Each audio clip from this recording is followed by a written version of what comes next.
I understand that I don't have to use the microphone. Can you hear me? Good.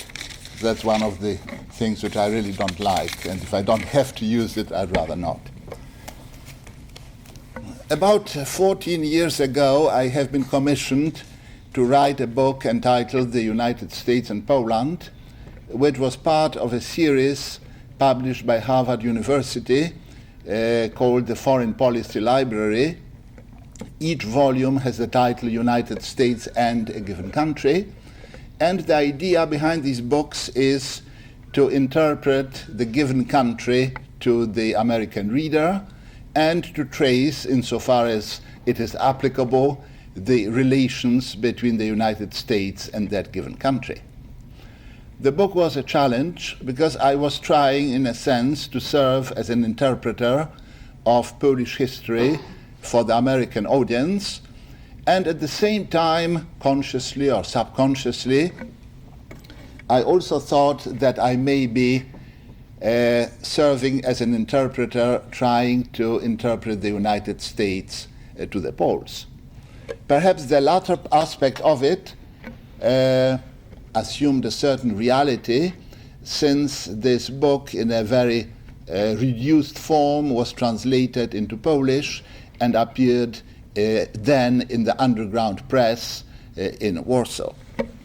The reason why I mention it now is because I feel that, in a sense, I'm called upon to serve once again as an interpreter of Polish history, except that then I had about 400 pages at my disposal. At this point, I have about 45 minutes. So the task is virtually impossible. What I would like to do to begin with is to offer some sweeping generalizations, which, as any generalizations, contain a grain of truth, but can obviously be attacked, criticized on numerous grounds. These generalizations, referring to Poland and to the United States, I shall try to start by some form of comparison, may begin with a statement that the Polish nation, perhaps more than many others in Europe, is very much influenced by history. The Poles are more history conscious than many other nations. This is understandable for a number of reasons, but this offers, in a sense, a contrast to the United States, where, in a sense, people were escaping history while coming to this country, escaping the past, breaking the links, especially I'm referring to the late 19th century, early 20th century mass immigrants. So that in that sense, while the Poles in a way were becoming prisoners of history, the Americans were trying to escape from it. It is no accident that the word new appears so often in this country. New frontier, New Deal. And to quote an American writer, Emily Hahn, quote, she says, "We always think that what we are experiencing is new," unquote. The other thing which I would like to draw your attention to is that in spite of the 45 years of leveling down by the communist regime, Poland has always remained stratified in a greater sense than an American society. Once the stratification historically was determined by birth, then the stratification was determined by education when the concept of intelligentsia came. But this stratification, in a sense, has survived. Perhaps the difference between elite and masses, which is evident in every country, may be more visible there than somewhere else. It would seem to me that another difference, which is perhaps worth mentioning and that also is historically motivated, is the attitude of the people toward authority and to various other elements in social life. I shall return to this point in a moment. Certain sayings, proverbs, expressions commonly used, I think reflect very often, very well, the character of a given society or a given nature, and let me just come up with a few. The word compromise. The word compromise, which in English has a definite meaning, a positive meaning, one achieves compromise. In Polish, one doesn't achieve compromise, one goes in for a compromise. One gives up something, which is historically motivated and which is linked with the period when Poland was deprived of its own statehood, and when somebody who was going in for a compromise was really betraying the just cause.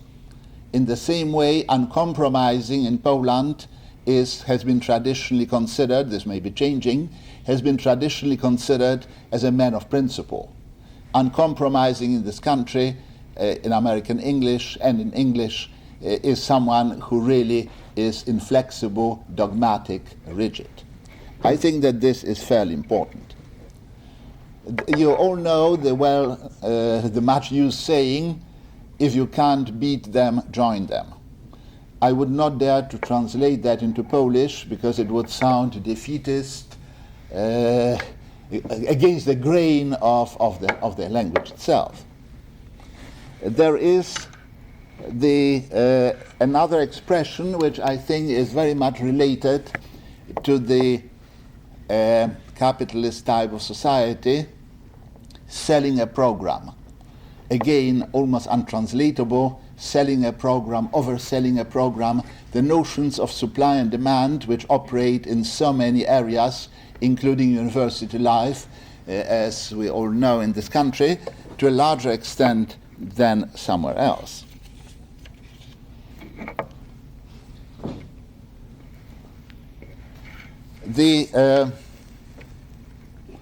For the Poles, again, as a result of a checkered and hard history, certain notions were prevalent, some of them may be dying out, which glorified the defeat, even if this defeat was avoidable, as long as it was in the just cause. In the Warsaw Cemetery, you have the tombs of the soldiers, Poles who died in the uprising of Warsaw against the Germans in 1944, with the words Gloria Victis, glory to the defeated. So the element of success, nothing succeeds like success, again is not a term which can easily be applied to Polish society. I stress historically speaking because we may be witnessing a transformation of the society, but in order to understand the present, I think that we need to understand the past. The impact of America on Poland has been varied and long. A Polish historian once wrote that America invaded Poland starting with the potatoes and ending with blue jeans, jazz, and modern technology. And that in a sense, the Poles regarded America as an element of compensation, compensating for the difficult life, compensating America as the El Dorado, not always very real, but existing somewhere there. One cannot, of course, find an opposite process in which Poland would have affected or influenced American thinking or American masses. And the only thing which comes to my mind, the famous Polish jokes, is not exactly a point to be brought in as an illustration. I would like to spend my time here in trying to speak a little bit about this odd, difficult to understand, bizarre to many Americans Polish history, which certainly is not easy to comprehend and which requires a good deal of preparation. I cannot hope to present the 1,000 years of Polish history in the remaining 40 minutes or 35 minutes.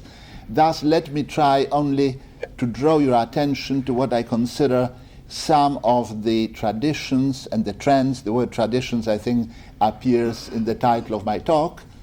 And let me begin by two positive traditions to which I would like to add one tradition that I would describe as negative in a sense. The two positive traditions are linked with two definite periods of Polish history. The first one is the medieval period, usually referred to as the Piast, P-I-A-S-T, this is the name of the dynasty, period in which Poland, interestingly enough, if you look at the map, resembles very much the shape of present-day Poland, during which period Poland was largely an ethnic state with one religion, very much looking westward and very much concerned with Germany. It had far less contact or influences coming from the east. This Piast Poland, compact, ethnically uniform, religiously uniform, etc., changed drastically its character by what was first a dynastic union with Lithuania. Dynastic union, marriage of the ruler of Lithuania with the ruler of Poland. Lithuania in those days, and this is the late 14th century, was a huge country which comprised present-day Lithuania, present-day Belarusia, present-day Ukraine, reaching all the way down to the Black Sea. It was far larger than Poland, although less populous.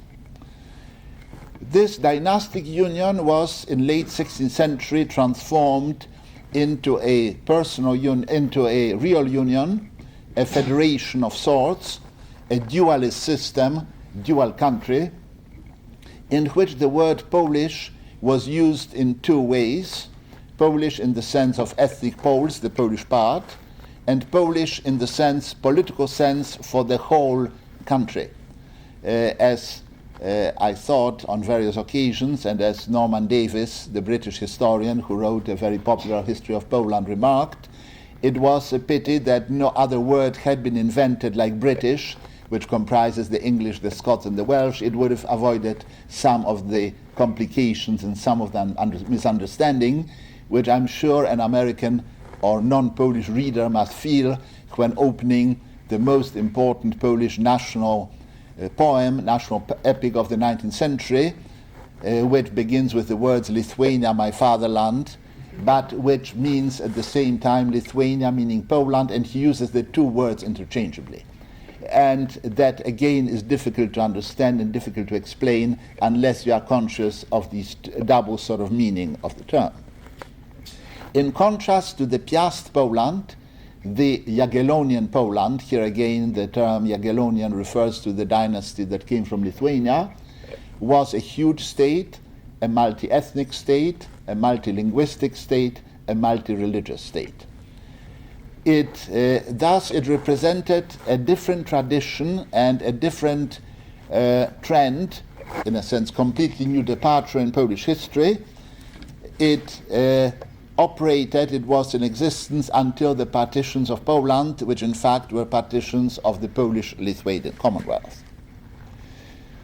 To many Poles, this Jagiellonian period represents a particularly valuable element or particularly valuable asset in Polish history. What were the main characteristics or achievements of Jagiellonian Poland? One was it was really based on three notions which were its pride, to some extent justifiably, in others not. The three elements were Polish-Lithuanian Commonwealth as a shield of Europe, as a bulwark, defending Europe from the invasions from the east, defending it against the eastern barbarians. Number two, Poland as Lithuania as having developed the most advanced parliamentary form of government, parliamentary model. Number three, Poland as being necessary to Europe, and this is the most debatable aspect, as a granary of Europe, supplying Europe with corn, with agricultural goods.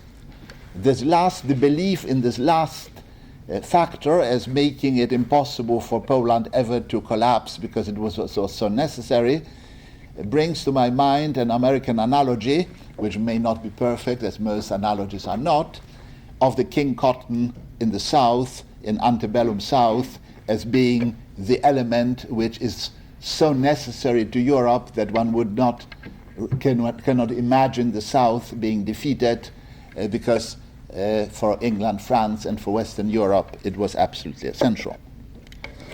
There is no doubt that the constitutional political model which was developed at that time was in many ways a very interesting proposition. It was based on the so-called mixed form of government, incorporating elements of monarchy, aristocracy, and democracy. If the objection be that it was limited, political exercise and political citizenship was limited to mainly one social class, the gentry, let us not forget that this gentry amounted to close to 9 to 10% of the population. Thus, more people had the right of vote, of being elected to offices, of taking an active part in politics than did Englishmen until the first constitution, after the first Reform Bill of 1832. Thus, well into the 19th century, a smaller group of people in England, and in France for that matter, were running the country in political sense. The system, which was extremely difficult to maintain the balance between the three elements, eventually, for reasons which are too long to explain here, began to collapse. It did not develop a defense mechanism which would protect the country effectively. One of the reasons being that a standing army would be considered in Poland, as it was in many other countries, as a pillar of the monarchy. So if the monarchy would have in its hands a large standing army, this would by definition undermine the whole working of the system. And this proved to be a fatal mistake, as did the notion that if the large Polish-Lithuanian state was not aggressive and not a danger to anyone, it would therefore be considered as essential and would be tolerated for that very reason as a huge kind of buffer state. This didn't prove correct, and the Polish-Lithuanian state was partitioned between the three neighboring powers, all of which had entered upon the road of absolutism: Prussia, Austria, and Russia. And at that point, with the partitions of Poland, with wiping the large Polish-Lithuanian state off the map, begins the third tradition, which I've described as negative in a sense, the tradition of a nation deprived of its state. Here let me make a digression. In American English, the word nation and state and country are often used interchangeably. When I first came to this country and opened the radio and heard about the weather in the nation, I was flabbergasted, because a nation as a group of people linked by culture, history, language one cannot speak of weather in application to it. Obviously, in that sense, nation was meant country, or in other cases it means state. But here the contrast, and this is a very valid contrast, even to the extent that one distinguishes between citizenship and nationality, which is non-existent either in English or in French. So a Polish nation survived, although it did not have its own state, and although it was cut up in three parts, each under a foreign government. This 123 years of living in a state of partitioned, stateless status produced a number of negative characteristics which are weighing upon Poland even up to the present day. The Polish nation did not become at any point really reconciled with this loss of liberty and establish a kind of a record during this 123 years, staging 6 armed uprisings and 1 revolution. Every generation was involved in at least 1, sometimes in 2, occasionally in more.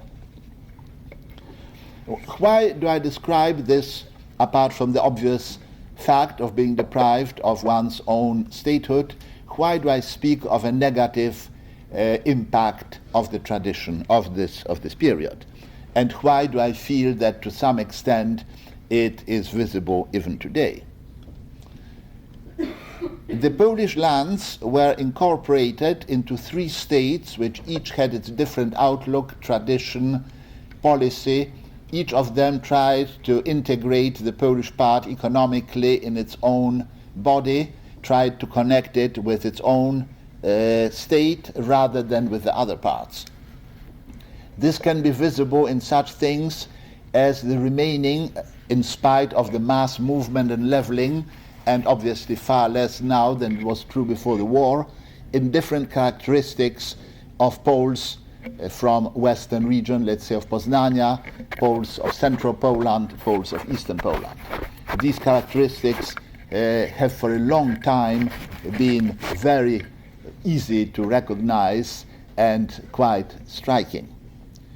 The other thing which is visible even today, if you take a train from Kraków and want to go to Lublin, Kraków was part of Austrian Poland and Lublin was part of Russian Poland.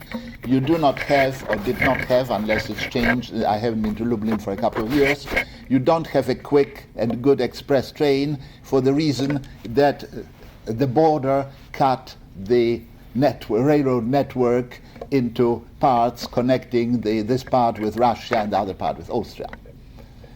And there are many other things, physical things or easily appreciable things of this kind.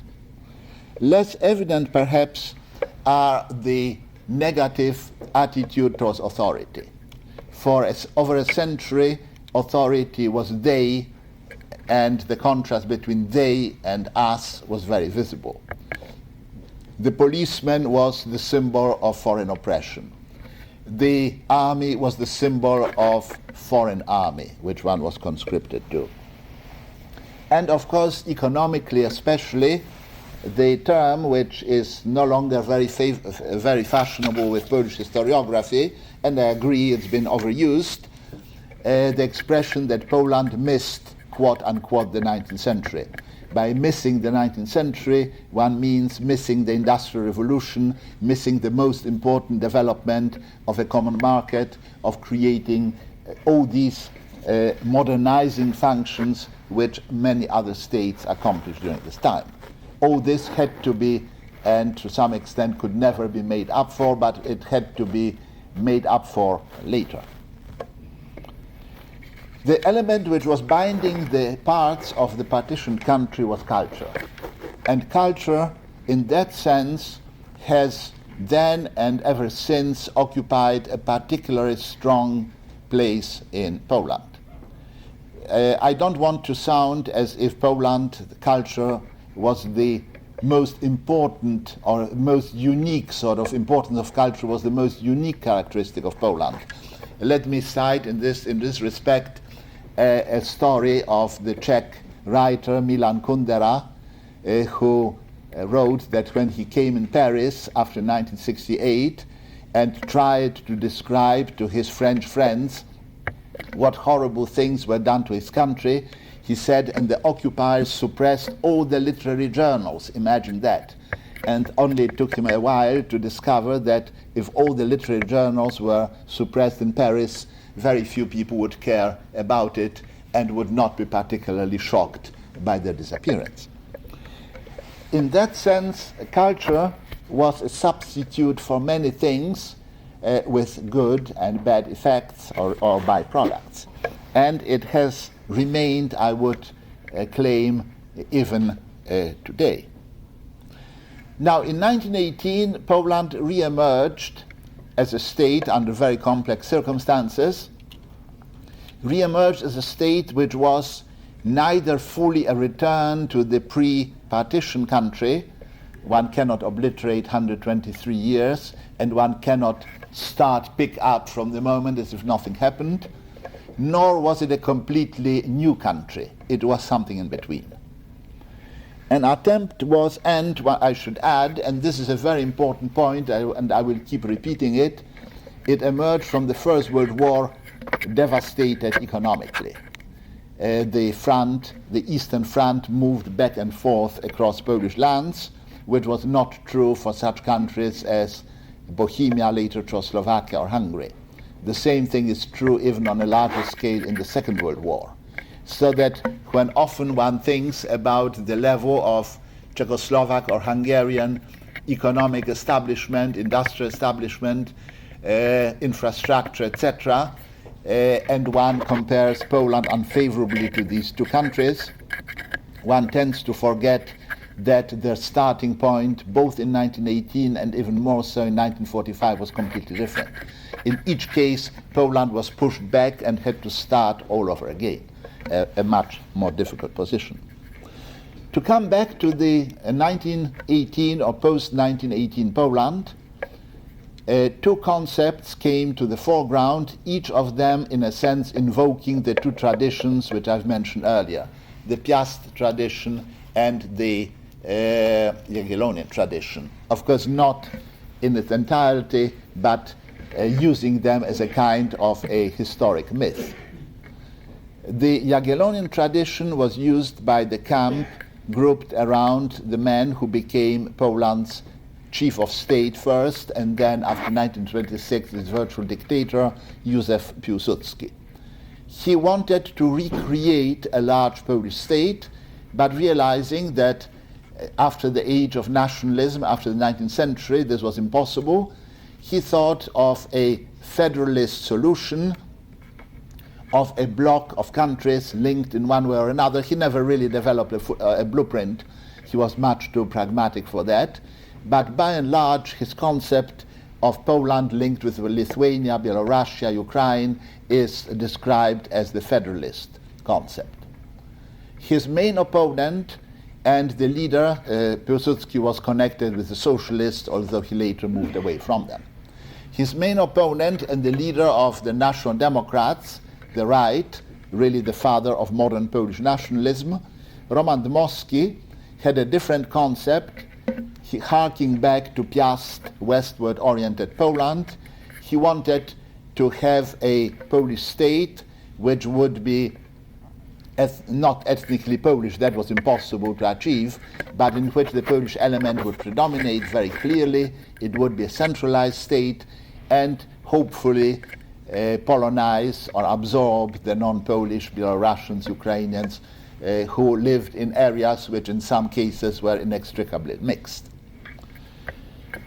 The Piłsudski concept collapsed after the war with the Soviets in 1919-20, and more or less the Dmowski territorial vision triumphed, which in some ways produced a number of vicious circles. Poland was a national state, but it had something like 30% of national minorities, which were not absorbable and which one could not resolve the problem in any other way. It was a halfway house also in the sense that it was not a great power, but it was not a small state. It could not accept. A French historian phrased it, I think, very well, Louis Eisenman, who said that Poland, it was the misfortune of Poland to have been reborn too weak to be a power and too strong to be satisfied with the position of a small state, a client of others. The search for a political model, again, the examples of the past figuring in this debate, the search for a political model was never successful. A swing took place from a very parliamentary, strongly parliamentary dominated model, very much the French one, to a presidential authoritarian model in 1935. In that respect, Poland was less fortunate than Czechoslovakia, which developed a democratic system, but a democratic system which is often misunderstood in the West because it had a strong dash of centralized controls and of presidential power. It was impossible for interwar Poland to develop economically to the extent of, number one, integrating the three completely different economic systems, to rebuild the war damages and ravages, and to try to develop without sufficient capital on a large scale. Some of the things which were accomplished during the interwar period, certain industries which were built from scratch, the major port on the Baltic, Gdynia, which was built from a fishing village, were truly impressive. But the time was too short, the possibilities were too limited to push Poland into a position of a major industrialized country. It was basically a country in which the agrarian sector dominated, poor agrarian sector, and in which the land reform was only partially realized, but even the most perfect land reform probably would not have resolved the problem of the overpopulation of the countryside, of the hidden unemployment, of the discrepancy. This was referred to as the price scissors, the discrepancy between the high prices of industrial goods and the very low prices of agrarian products. The other thing which made the life of interwar Poland extremely difficult was the state of semi-permanent endangerment from the East and the West. Germany remained revisionist throughout the whole period, wanting to revise the border with Poland and recover what it had lost of the lands which had once been Polish, then taken in the partitions, and then returned to Poland. Russia, the Soviet Union, was basically also a country that was steadfastly inimical to Poland, and the finding oneself between the two powers, each of which was potentially stronger than Poland, presented an insoluble position. The policy, which was sometimes derided, I don't think rightly so, the policy of balancing between the two was the only policy which was possible under the circumstances. Neither lining up with Russia against Germany nor with Germany against Russia was a real possibility. It was not a real possibility if the main task of Polish foreign policy was to defend the country's independence. And the word independence may be the key word for interwar Poland, and this explains why, instead of the many mistakes, many failures in various walks of life, the 20 years period was of such tremendous psychological importance to the country, to the nation. For 120 years, 20 odd years, the Poles lived independence. For 20 years, they were sovereign and fully independent. And they were willing to die for this independence, as they proved in 1939, when attacked on September 1 by Germany, and then on September 17, the Soviet army marched in from the east. Since in the introduction it was mentioned that I left Poland in 1939, let me add one note of precision. I left on the night of September 17, 1939, from eastern Poland, where the Soviet army had entered from the east, and this was part of a major exodus of some 100,000 people from Poland crossing into Romania.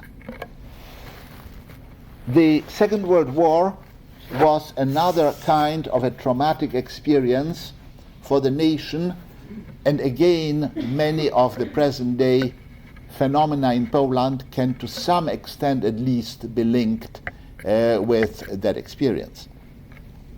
It was an occupation unlike any other, in which 6 million people, 3 million of them Jews, were exterminated, in which the Germans made every attempt to destroy Polish culture, which was the most important element in the country, in which in the Soviet part something like 1.5 million people were deported in inhuman conditions, most of them never returning to Poland, being lost in the vastness of Russia. Poland paradoxically found itself on the winning side of the Second World War, together with its allies, Britain, the United States, Russia, and the others. But the paradox of it was that Poland, as far as its territory goes, was liberated, quote-unquote, by the Red Army, which was imposing its own political system and economic system, and the Polish government in exile which directed Polish resistance and commanded the Polish troops which fought throughout the war in the West, was denounced or abandoned by its Western allies. Once again, Poland emerged from the war utterly devastated, Warsaw reduced to virtually a rumble of heaps of ruins. Once again, one had to start almost from the scratch, even though, and perhaps because of, the complete shifting of the Polish state westward. I mentioned at the very beginning that the Polish medieval state resembled in its borders the present state. But this meant, if you were to look at maps, one thing which occurred to me rather belatedly, that it would have been useful to have maps to illustrate this complex process. Poland emerged from the Second World War, having lost more than half of its eastern part, acquiring from Germany the lands which only in the Middle Ages, and not all of which in the Middle Ages had been Polish, which involved a tremendous population shifts, migration, transfers, etc., and all of that under the shadow of a system which was imported into Poland, which was both foreign and imposed, and in that sense doubly unacceptable. Potentially, the new Polish state, under its boundaries, with much better access to the Baltic Sea, was richer and had greater chances of development than intra-war Poland. At the same time, it was a country which was no longer master of its own destiny. And in that sense, to give you a concrete example, this Poland needed desperately a Marshall Plan, or the Marshall Plan, as it was offered to Western Europe for reconstruction, but had it been able to accept it, had it been able to develop along the lines most of other European states developed, probably Polish position of today would be comparable to that of Spain, let's say, or of some of the less rich West European countries. It was assumed at first by some that the communist system would at least accomplish something positive in the sense of modernization, that it would be able to accomplish through industrialization of the country, through sweeping land reform, through free education, etc., such a transformation of society that it would amount to a modernization. And there are still history books which try to interpret Polish history after 45 as of a modernizing country, as opening the chances for complete modernization. Well, it turned out, as we see it today, that this was anything but, that the economic system introduced into the country, imposed on the country, in a sense represented a regression and inflicted incredible harms, not only on the country's economy, but on the mentality of the people, on social relations, and so forth and so on. Once again, although in different conditions and in different contexts than at the time of the partitioned land, the Poles actively opposed the new imposed transplant. In the fighting in the elections, which were supposed to be free and unfettered according to Yalta in 46-47. In 1956, during the so-called Polish October, an attempt at liberalization. In 1968, at the time, March of 68, as somebody put it, since the Poles refer to these by the month, that it's good that no more events of this kind took place, because one would run out of month. There are the events of March, the events of August, the events of December, and so forth and so on. In 1970, the major upheaval, the December upheaval in the shipyards. 1976, the strikes and the upheaval, and finally 1980, the Solidarity, the birth of Solidarity, heralding, in spite of its momentary interruption, which lasted several years, a complete shift in the country's direction. In 1989, as we know, the year during which communism collapsed, or the Soviet bloc collapsed, with Poland leading the way, there was a mixture of a certain euphoria over the recovered liberty. There were people, especially of my generation, who were saying that they never expected that Poland would be re-emerge as the third republic, as people called it, the first being the pre-partition, the second the interwar. But there was also a marked feeling of being tired, exhausted, even apathetic. Poland has been attempting ever since a transition from the communist system to a free market economy, from a totalitarian or semi-totalitarian regime to a free democratic. This is something which is happening in front of our eyes, which is extremely difficult, especially the transition which has been never attempted before from communism to capitalism. And here I must say I always liked the very vivid remark of the leader of Polish Solidarity and the present president of Poland, Lech Wałęsa, who said that everyone knows how to make a fish soup out of a fish tank, but nobody has yet tried to recreate fish out of the fish soup. At best, it would be rather a messy operation. The process of transformation in Poland, which has been going on for over a year now, is only now being attempted in the sphere of economics by Czechoslovakia and Hungary. And they are beginning to struggle with problems. And if one feels that the economic difficulties in Poland, which were so well analyzed and presented this morning by Dr. Kulczycki, are in some way an example of Polish monopoly for failure, let's look at the example of East Germany, which is in the most favorable positions, with West Germany having pumped money into it for a long time, and which now is sort of integrating it, and the incredible cost problems and so forth which one sees in East Germany. So the West Germans count the millions and billions which will be needed and which they are willing to sacrifice. In that sense, one can say that Poland is in an unfortunate position, not for the first time in history, of not having its second half, as Germany did, rich, advanced, developed, which would help to bring it about.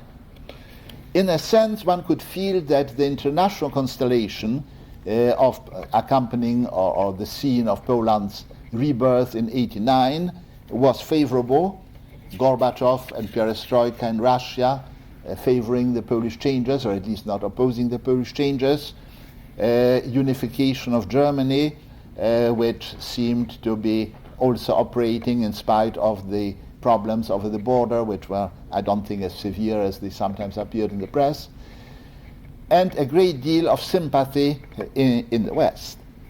But obviously, some of these favorable elements have changed since then. The perestroika in Russia is under a question mark. West Germany is so much absorbed by ex-East Germany that it has a little or less incentive and possibility of assisting its neighbors in East Central Europe. As far as Polish diplomacy is concerned, it must walk a tightrope with regard to Soviet Russia and the republics, Belorussia, Ukraine, Lithuania, not wishing to offend either side, yet being unable to choose one or throw its support for one as against the other. It's a very difficult maneuver.